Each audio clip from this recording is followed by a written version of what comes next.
بار بار استغفار زبان پر آنا گناہوں کے مٹنے کا ذریعہ ہے۔ خاموشی میں ذکر کرنا فرشتوں کو لبیک کہنے پر قبول کرتا ہے۔ دل کی صفائی چہرے سے نظر آتی ہے۔ کسی جگہ سے عجیب آوازیں آنا جنات کی موجودگی کی علامت ہے۔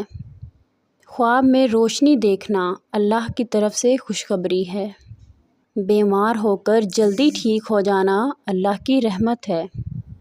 پرندوں کا صبح سویرے شور کرنا رزق کی تلاش کا سبق دیتا ہے۔ جب حق پر رہتے ہوئے تمہاری مخالفت حد سے بڑھ جائے تو سمجھ لو اللہ تعالیٰ تمہیں کوئی بلند مقام دینے والا ہے۔ بغیر کسی محنت سے کام ہو جانا اللہ کی طرف سے مدد ہے۔ زمین پر سونے سے کمر درد ختم ہو جاتا ہے۔ ٹانگوں پر تیل لگانے سے جسم میں خشکی نہیں ہوگی۔ گردن میں تیل لگانے سے سستی دور ہو جاتی ہے۔ سرکے کو گرم کر کے کان میں چند قطرے ڈالیں، کان کا درد ختم ہو جاتا ہے۔ زندگی میں ملتا تو بہت کچھ ہے، بس ہم حساب اسی کا رکھتے ہیں جو مل نہ سکا۔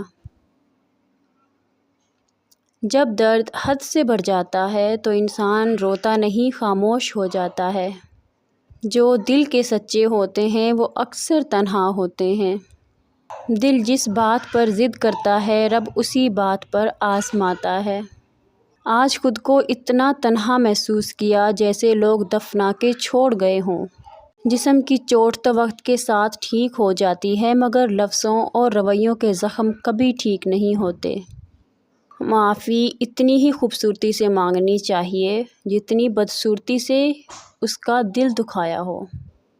چھوڑ دیا اب لوگوں کے پیچھے چلنا، جس کو جتنی عزت دی اس نے اتنا ہی گرا ہوا سمجھا۔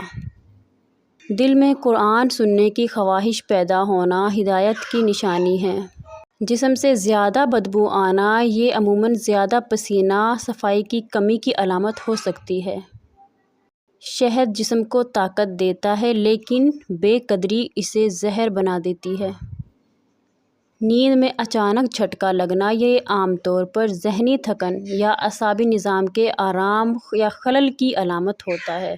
اگر جلد پر سفید دھبے پڑنے لگیں تو سمجھو کہ تمہارے جسم میں وٹامن ڈی کی کمی ہے۔